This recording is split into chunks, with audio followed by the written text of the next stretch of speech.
Welcome, welcome, welcome. You listen to KHTS 1220 and 98.1 FM, the Ask Brien radio show. Each week we have a guest that will either teach us something about business or has a business background, has created a company, created something, and we want to teach people something about it. Now, Ask Brien is spelled ASKBRIEN, and for that, we actually have dedicated person that's just responsible for the E and why there are E's. And his name is Patrick. Even though there's no E in Patrick, he is the Mr. E. I was about to say, I am a mystery. Well, but mystery has an E. Fair enough, fair enough. But yeah, there's the E's and all that good stuff. Like when you were in grade school, you just got all E's, right? Those weren't even grades. They were excellent, excellent, excellent. I mean, unless you count the E as like extra credit, then yes. Well, I don't want to talk about the extra credit that you had to get because you were always playing outside during classes. Actually, it was inside. You missed nap time in kindergarten. I heard that. I still miss nap time, actually, personally speaking. You have demerit for that, don't you? Missing nap time. I was a quiet kid in school, actually. I really was. So was I. Look how we turned out. Never judge a book by its cover. Apparently. Oh man. So, and you went to college and got a degree in engineering, right? I did. Not engineering and communication, but it allowed me to engineer. It's kind of very broad. Very broad. Very broad? Mm-hmm. Well, that's very interesting. So you're not in engineering yet. You were my engineer for 3 years? Still worked out. That's a problem. Okay, now I know why we had so many issues. All right, got it. That's a problem. Okay. And I don't have Tracy to back me up here. Well, yes, we took her away. No. We didn't want to have any backups or anything going on. So for those people who have never listened to the show and completely confused what's going on. Good catch. What was that? Oh, I got a look. Boy, if I could put that look on the internet, on an Instagram thing, I would get it would turn viral and I'd probably get 10,000 people. That was some look. I gave you the look too. I gave you the look. I was like, I'm like, please no. I'm like, good catch. All right. So each week we have our Mr. E expert, Patrick. Heyo. And even though he's Irish, his name is not O'Brien with the E. But each week we have Mr. Patrick explain to us why Brien is spelled with an E and what the E stands for. Well, there's a number of E's that kind of make up the theme of the Ask Brien show.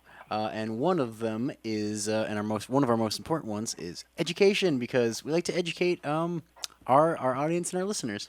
That's true. And by the way, does Emily have any of those claps or things that when we want to do that? I'm sure she does. She's like looking like, there's the yay. That's because Patrick got one right. All right, let's go. Okay. Again with the eyes. The eyes. And there is an E in eyes too. There are two E's. Anyways, next E's are kind of a very. What does that finger mean? She's doing the spinny thing. It means keep going. She's trying to keep us on track here. You never heard of attention deficit disorder, but okay. Don't affect us because we both have a disability. All right, go ahead. Oh my God. Anyways, I'm trying to keep us on track here too. Well, one of us has to. Go ahead. Oh man! Outside of that, two E's happen to be, one is engineer, and that engineer actually happens to be Emily, so it's two E's. So engineer Emily. Well, Emily's E squared. E squared. Exactly. E squared. And it's not E equals MC squared like Einstein, but it's close. Yeah, that's pretty good. And she's like looking at me like, what are you talking about? I skipped science class. All right, go ahead. Outside of that, let's see. I know that there are two that are also pretty synonymous with each other, but I know you bring a lot of enthusiasm and excitement. There it is. Yeah, you bring a little. By the way, was that loud enough for people? I don't know. We'll find out later. Go ahead. I can't hear out of one ear, so I guess that. What did you say? What? It's like when I go to a rock concert, right? The speaker's right in front of me. Fair enough. And then outside of that, we have experts, because everybody that appears on the Ask Brien show happens to be an expert in their field. And do you have those hours yet? No. Emily? I may have looked at a cheat sheet last week. Yes. Emily knows them. What does qualify to become an expert? Wait, I don't think I want to do it. Yes, you do. Oh, She wrote them down for me.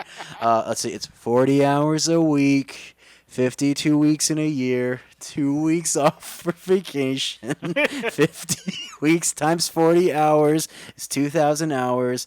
That takes 5 years to be experienced. Yeah, no, that was off of my head. Yeah. And you were so very, I'm Mr. Dull, and my name is Patrick. I don't know what you're talking about. I was just I wasn't reading anything off Well, of you a certainly didn't iPhone. You just certainly didn't use the enthusiasm from the E from Ask Brian, that's for sure. What are the other E's? Experience. Before our guest says, what am I doing here? And I'm out of here. Fair enough. Experience. And there's also one more. Experience and experts are very also kind of in the same because experts are very experienced. Well, did you use excellent? No, just excellent. And then what about Tracy's favorite? No, before we even get to Tracy's favorite, we also have empathy. What is that? It's putting yourself in someone else's shoes. And what do we always say about that? That you can't put your feet in my shoes. And why is that? Because I wear size 13, you wear like a size 4. And you have 9. no empathy whatsoever. What does that mean? I just said what it means. You can't use a word in the same sentence. Oh man! And then we're forgetting in honor of Tracy not being And here. also a couple weeks ago, Oh, right, and with Olivia Newton-John. and it was Grease Lightning Electrifying. Electrifying. Exactly. That's what we do. We're an electrifying group. Just All like the right. WWE. Well, people don't know this. I'm going to announce it anyway. Patrick has one more week left with our show, and then we have a new person's going to be taking over. So, do you have any sadness? Oh my God! Whoa! She just slammed you. No, it was a boo. Oh, It's like Boo. that's a yay. it's not. You obviously don't know the difference between a yay and a boo. That was a boo. Oh my God! All right, so we do have a guest, and he's going. Why did I get in the show? And the person who put me in the show, I'm like, I'm out of here. But before we make him leave, Patrick, thank you very much. Appreciate it. Of course. Appreciate our time. Next week we'll have a cake for you leaving. Oh, and we'll have to put 10,000 candles in it, so we'll probably burn the So I place. can count them. No, we'll burn the place down. Jerry will be very happy that I burned the studio Oh down. my lord. You know, like the roof. The roof is on fire. Anyway, Raise the roof. Raise the roof. Exactly. All right. Thank See you you very next much, week. Patrick. Of course. Now, Brian, have you survived? The comedy routine. It certainly is. I don't know. One of us is a comedian. The other one is just a very stoic attorney. Anyway, so people don't know who you are. So first of all, let's go about your background. What is your company that you currently have right now, and when did you start it? Okay, so I feel ill-prepared. I feel like I should have a good joke, or I'm not going to fit the vibe of the show. But the company is Good Eye Kid. Started in about 2017 in Irvine, California. Now we're based out in Utah. And I is spelled W-E-Y, not I, the letter I, correct? E-Y-E. Good Correct. Eye, E-Y-E, Kid, K-I-D. Yeah, I wouldn't know anything about that. I wear glasses. My eyes are bad, but go ahead. Go ahead. So we started as a product photography company. Been doing that for a long time. Still do it now for our larger clients. But we noticed a hole in the market where small to mid-sized companies, our space is food and beverage, CPG companies. But if you didn't have big dollars, you couldn't really get good advertising and good strategy. So what we did is we kind of expanded beyond just creative so that we can offer small, mid-sized companies that big agency feel without the big agency price tag. And not going into a 5,000-page documentary, but how can you do that? So we don't have to outsource. See, the interesting thing, most small and mid-sized agencies have to outsource creative. I know because a lot of them are my clients. So because we do creative is the most important thing, I think, for at least this space. It's my expertise. The fact that we can keep all the creative in-house makes the strategy and the actual media buying stuff simplified and significantly more cost-effective. We don't have to outsource anything in that process. Well, doesn't it get expensive? I mean, you know, American photographers, I would think, would be more expensive than if you outsourced it, you know, to somebody in a foreign country where Actually, the wages are $2. well, so for photography, we'll say photography alone. Photography is going to cost you, the same basically anywhere you go. Where people are getting ripped off in these small, mid-sized agencies are basically, let's say they're going to charge their client $200 a photo. They're going to come to me. They say, hey, Ryan, we need a photo for our client. We can give you $100 a photo. So they're automatically doubling you off the top. The other thing that we're able to do that helps our process and help keep the calls down is if you were to go to another agency, they would say, okay, well, for every single photo, so say we want to do 3 photos of a new product, and we're going to use those to advertise on Facebook. They're going to charge you for each individual photo. For our clients, because we have the studio, we do everything in-house, we only charge once, and because we're actually running the ads for people, we do all the variations and all the testing at no additional cost, where there's nobody else that can do that unless they can also produce the content. So one question I have, you're in, I think you said Utah. I'm in California. How would that work? I mean, you can't take a picture of me unless you're using Zoom or some type of Wi-Fi internet concept. You're not going to be taking a picture of me. So how does that work? Most of our clients are actually still based in California. We do come out to visit our clients. We have clients that fly out to our studio, and then there's some people that just ship their product. It doesn't fit for every company out there, but again, our expertise is in food and beverage, CPG, which tend to be very easy to ship products, so it makes sense. And this is nationwide that you do the... Yeah, we do it nationwide. And how many photographers does your company have? Well, I'm the primary, and then I have a few people that help me out. So our philosophy is not about volume. So we do take on only a limited amount of clients, and we try to provide a really good service beyond just scale. So there are a couple companies out there that do scale, and their whole game is volume and photographers. But, and I'll probably sound nauseating when I say this, but creative is a little bit more of an artistic thing. So it's not something that can really be scaled. And I would argue that most people that do try to scale creative ultimately fail because it's too person dependent. It's not a machine. Everything else about the advertising process can be scaled. But the actual creative, you are dependent on the individual's vision, usually. Well, I would think then that it's going to be more expensive because you can't have one creative that's going to work for 10,000 different companies. You have one creative, one item. So I would think that gets more along the lines of customization, which usually is more expensive, and yet you're able to keep your pricing down. That's an interesting concept. How are you able to do that? Yeah, well, limited people, and again, so creative is still the biggest expense. Creative will be the biggest expense no matter where you go, whether you go to the biggest agency or the small ones. Creative is always going to be the big cost. What they do, or people that don't produce creative, and I think that the market will adjust for this, but people that don't produce creative have to rely on the strategy side of things and their so-called mystical knowledge of clicking the right buttons. But that's not as effective as it used to be. There's been so many privacy changes that the actual media buying has become very simplified, and the creative and the strategy side of things have become the complex.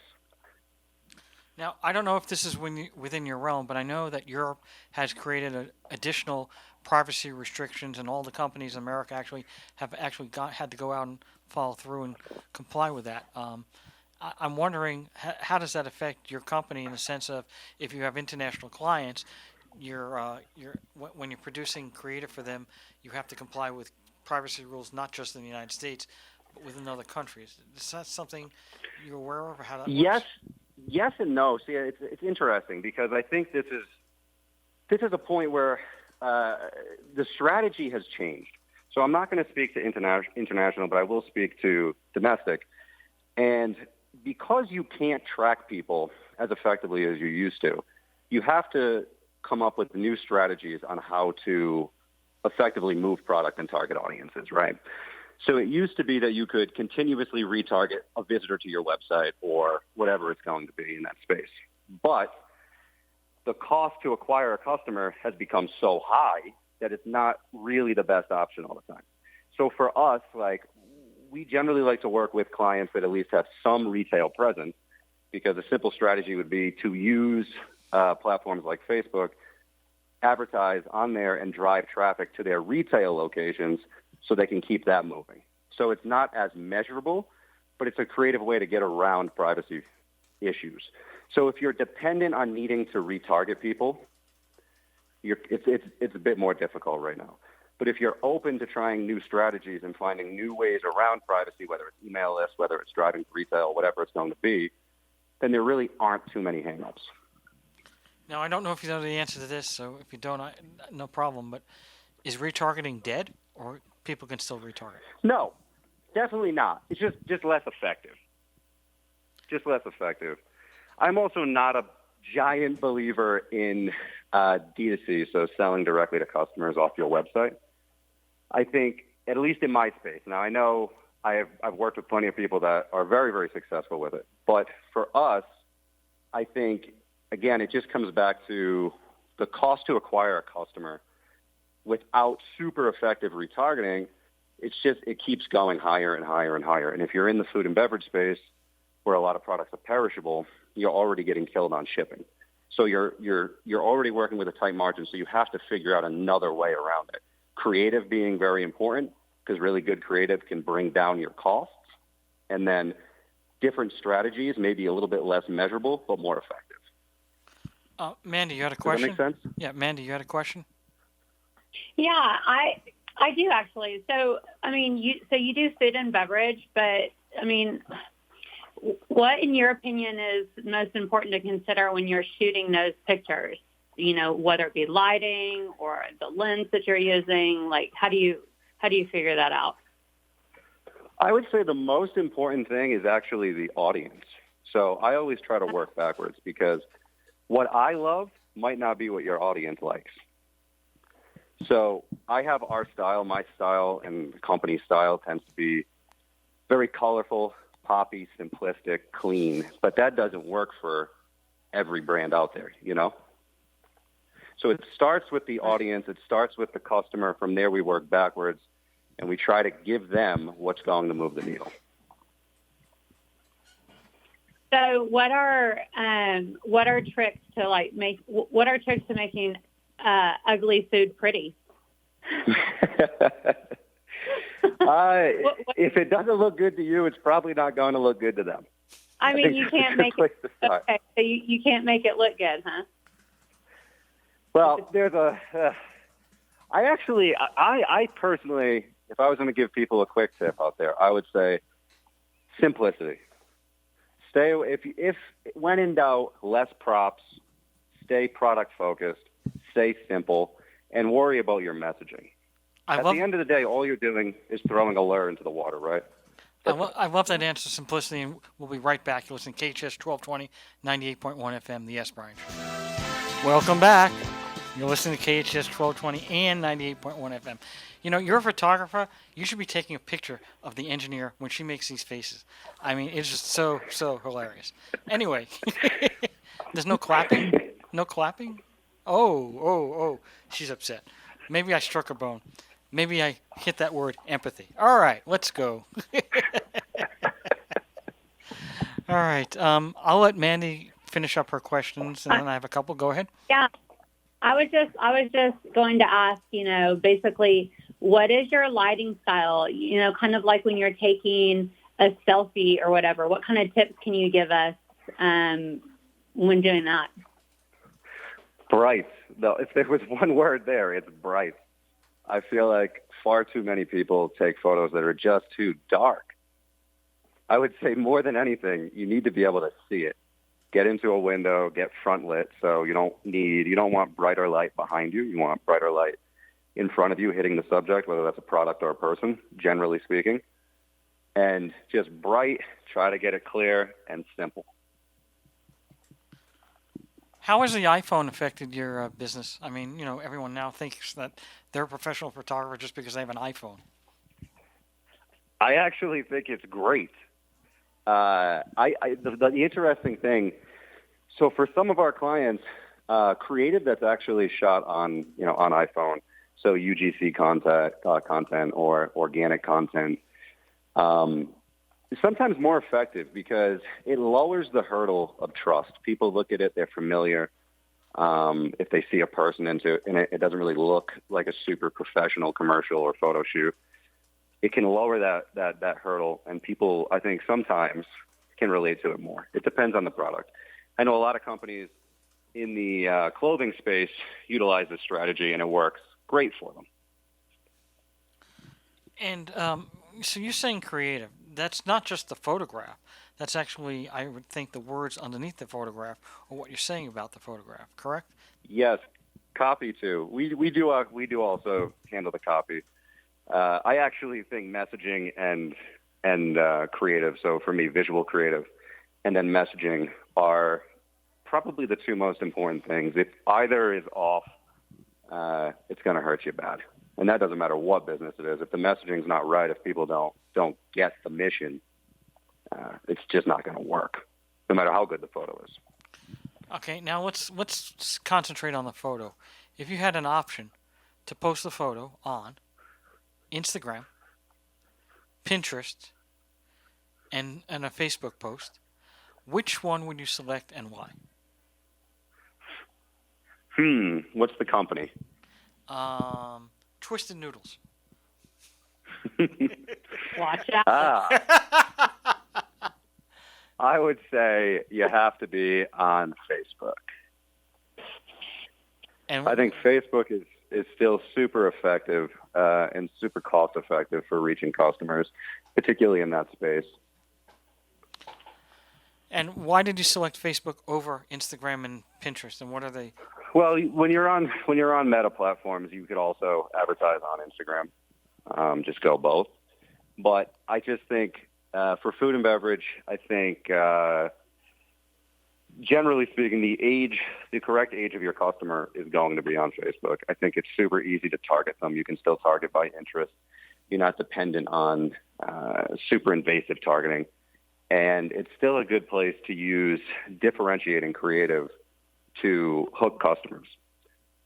You can still try a bunch of things and do it cheaply and find out what works. There's some platforms where the investment into creative or the investment of ad dollars is going to be too steep to really see what works or to really test.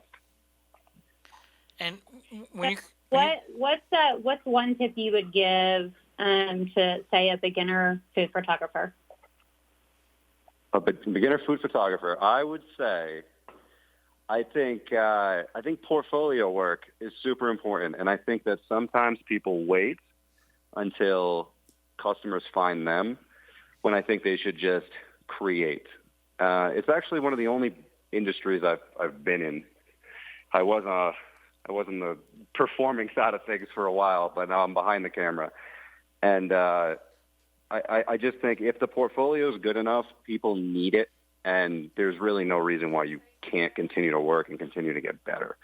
Don't wait for people to give you permission to create. Right. So what's one thing that you think has helped you improve your photography skills the most for as long as you've been doing it? I would say doing it and trying to do things that are difficult. So we still do portfolio-only work, even if it's not for clients. But now when we do, we try to do photos or concepts that we really don't know how we're going to do it when we start. So more difficult. I think with portfolio work, as long as you're trying something that you really don't know how to do yet, I think you'll get better faster. I think sometimes people get a little stuck and they don't want to push through and try to figure it out, so they kind of get stuck in a style. And that's not great. Also, specialization. I'm not a huge fan of specialization, but in the creative space, I think specialization is the key. So whenever you're taking food shots, how many photos do you take for, say, one dish? Oof, it could be a lot. We actually, for food, it's a little simpler because they can be single shots. Because for food, it looks nice to the eye when it's a little blurry, a little out of focus. But for, say, products, let's say it was packaged, What we actually do is shoot a whole bunch of photos, and then we merge them together. It's called focus stacking, and that way we're able to get these larger-than-life, razor-sharp images. So it have just a different effect than if it's just a single shot. Like if it was just a bowl of soup, you take one single shot and most of the picture is blurry, that's okay. But if it was the package in front of the bowl of soup, the package has got to be razor sharp, generally speaking, unless the style is, secondary product. That's interesting. Well, all right. So that was an interesting point. I want to give you a hypothetical. You guys got a question? Yeah, we have not at all, but I gave a hypothetical. I'm just knowing that 2 minutes our sponsor is going to be on, and so we're trying to figure out. I had a furniture store. It's retail.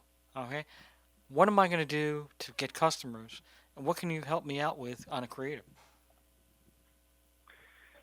So for your customer that way, the short and sweet one, it's probably going to be less that you need something super creative, and it's probably going to be more about your offer.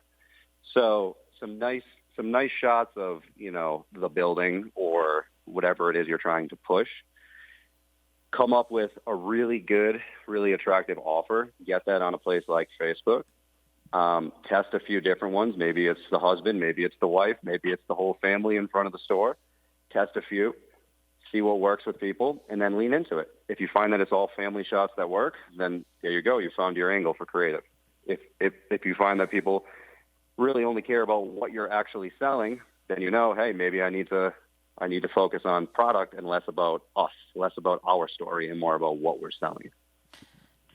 And why did you select offer? Because offer is super important. I think that if the offer is not good, people won't be motivated. There has to be something. Unless your product is so differentiated that you don't have to make a crazy offer. But that's not the case, particularly for a furniture store. There's plenty of competition. So what you guys have to bring to the table is some kind of offer that really separates you from the competitors. And it's probably not going to be wild creative. So when you're talking about that, if you've got a furniture store, isn't that commoditized then? Are you saying that if the product or service that you're offering is commoditized, that the offer is more important, whereas if it's not and it's differential and there's a unique part to it, so it comes down to commodity versus uniqueness, correct? I think that'd be a good rule of thumb, generally. Not for everybody, but roughly that's probably the case. Okay. We have our sponsor. Are you there? Yes. All right. So. Hello. How are you? All right. She answers just like I do. Yes, she does, because it's you. So let's go over this. Oh my gosh. Let's go over. We have two sponsors. One is Twisted Noodles, and other than taking the noodles and twisting them like licorice, I don't know what that means. So, what is Twisted Noodles, and what do they do? Yeah, so Twisted Noodles is our brand name, and basically they're delicious ramen noodles. Most importantly, they're made in the USA, and we're really excited because we're opening our first food manufacturing facility in Belle Fourche, South Dakota, and then we'll be launching mid-September. So you'll be able to find us at Target, H-E-B, Walmart Canada, just to name a few, so just be on the lookout. And what's unique about them? So we feel that our ramen noodles are a step up from your everyday ramen on the shelves, and that's because our noodles are more premium, but at the same time, we like to keep it affordable for our consumers. And what makes us even more special is our flour comes from local wheat farmers. And our research and development team is working really hard to craft our next twisted noodle flavor. And so we're just planning to have a lot of fun with our ramen, and I think that's what really sets us apart. And our plans are to just sweep the country with crazy twisted noodle flavors, and we just want to leave our consumers with that drive to go look down those aisles for the next crazy flavor. And then what's that other company that is also sponsoring this show, Legal Steps? What are they? What is that? What do they do, and what does that mean? So legal steps, it's actually spelt with a Z at the end because they will teach you everything from A to Z. We provide everything you need to start a business. You can consider it your how-to guide on becoming an entrepreneur, whether it's determining your business structure, registering your business, creating a logo, or your marketing strategy. Legal steps will help you guide you in the right direction. Well, thank you very much. We're going to be right back to our show. Thank you. Appreciate your time. It was great. And we're coming right back. Absolutely. Okay, thank you. What? You want a break? I can't. I'm having communication issues with my engineer. She's giving me these weird expressions. So, Ryan, you're still there, right? I'm here. All right. So, let's go over this strategy a little further. So you're a small business owner, all right? How does a picture sell a product or a service? Ooh, how does a picture sell a product? How do you sell a product without a picture? It's the real question. Well, welcome to radio. There you go. That's true. We don't have any pictures unless you're watching us on Facebook Live. But I know it might be a tough question. See if you can come up with an answer. That's why they pay you the big bucks. Hey. I don't know if I have an answer for that. I feel like... I could give an answer if you want me to, but I don't like to give answers. Yeah, go ahead. Just give me a script. I'll read it. All right. So the picture itself... the picture itself obviously is an emotional connection with somebody, and certainly if the picture is something that's amazing picture or something that's unique about that picture, people can see it with their eyes and correlate. But not everything has to be sold just by seeing. You can sell things by hearing, by audio, right? So sometimes it doesn't have to be the picture itself, but the words itself. Okay, and you can think of some great slogans like the American Express card, "Don't leave home without it." It wouldn't matter if you had a great picture of the Amex card or not. It's the fact that "Don't leave home without it" is a slogan that is caught on by years and years of marketing and advertising that now has that expression, and the listening part of what it says, you can make it work. So you don't necessarily need to have a picture. Certainly, though, what a picture I think can do is it's an emotional tie-in that's going to tie the consumer or whoever's watching it, especially a good picture, that they can look at that picture and go, "Oh my God, I wasn't going to buy that, but that looks so good now, I need it." What do you think of that? Was that creative? I would agree with you, but I would argue with you on part of it. All right, let's go. He loves to argue. For sure. I'd love to. I would definitely debate you on that point. All right, so give me your counter. Okay, I would say that, we'll go back to the slogan and we'll use the radio example. I would say if you say it and somebody has to land somewhere because they have to go buy this product somewhere, it's probably not going to go from radio to store. And if it is in the store, I assume there's going to be some imagery on the packaging somewhere. I would say it's more, you might not need a whole fancy emotional campaign, but you at least need the basics. I feel like if you don't, the hurdle of trust, again, gets too high, where people say, everything's so competitive, they can't land somewhere and look and get a feel for the product and its legitimacy. I think that, it's going to be tough. It's going to be a tough sell. Maybe some people would buy things blind, but I definitely don't think the majority, and I think you'd probably go out of business pretty soon. Whoa, and what are those basics? Just basic product photography, or if it's not a product, if it's some kind of space, then something that showcases the essence of the experience. I think there has to be something. Being there, it's such a visual age. Everybody's on the phone. I mean, unless you're going to try a totally different strategy, maybe you're going to fly something behind a plane with just text that says, "Go to Walmart and buy my product." Maybe somebody will go do it. But I don't know. I think it's just going to be an uphill with no visuals. So how about selling iCloud services? That's very particular because it's people that are already super familiar with a brand or a platform. If we were talking ice cold, like if it was an ice, and again, I'm a food and beverage guy, So if someone came to me ice cold and they said, hey, I want to start selling soda, and I'm not taking a single picture of it, I don't know. You better have an unbelievable out in the real world marketing team. You better be giving it to a lot of people somewhere on the beach or something, because that's going to be tough. Or you have to hire Ryan. If you hire Ryan, then you're covered. Now, we have about 40 seconds left. Mandy, did you have a question before we take a break? Yes. Okay. So I know obviously your camera, but like what equipment is a must have for you whenever you're like, no matter where you're going, because I know you travel, like what do you take with you?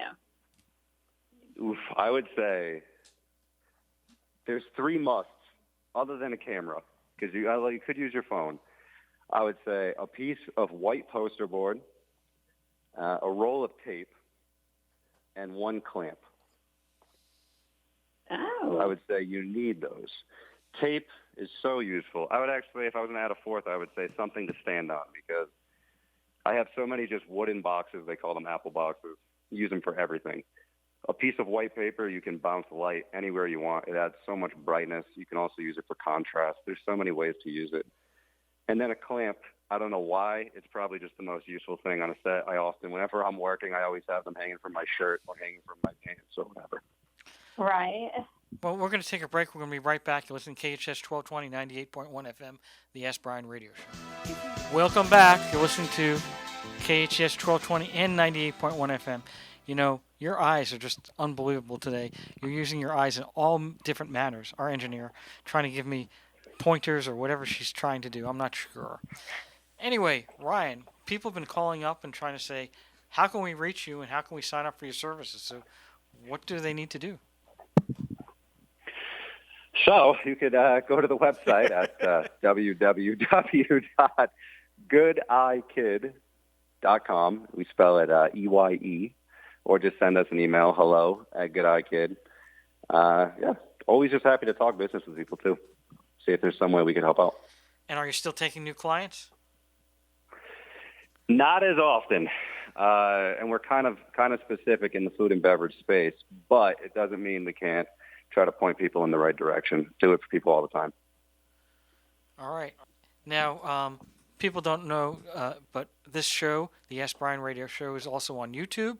Also, we're also on Spotify, iTunes, Amazon, all the major podcasts. We have a podcast version that will come out in a week. So anybody that wants to listen to this show or another show can do that. We encourage you, Ryan, to share this episode with your users and clients so that they can all listen to the show and get some information and find out more about Ask Brien. But we're very glad that you're on the show. Mandy had a couple of questions. I can't remember what they were all about, but she knows. So, Mandy, why don't you ask? It's because you never listen. Whoa. So, what tips do you have for, what tips could you give for small business owners to be successful? Okay. I'll give a few not creative focused tips. I would say, we'll say for just a small mom and pop retailer, they got a little sandwich shop or whatever. I would say first things first, you got to get on Google and you have to get on Yelp. So first things first, I would get a nice cleaned up business listing page because that's going to help you out. The next step from there would try to be to keep cohesive messaging across anywhere you are. So if you do have a Facebook page, if you have a Google or a Yelp listing page, try to keep the hours the same, try to keep the mission of the messaging the same contacts, all that stuff. And then maybe nice logo and nice image of, who owns the business or whatever it is you sell. That would be the foundation. And then I would say the next step on that would be just some basic level advertising.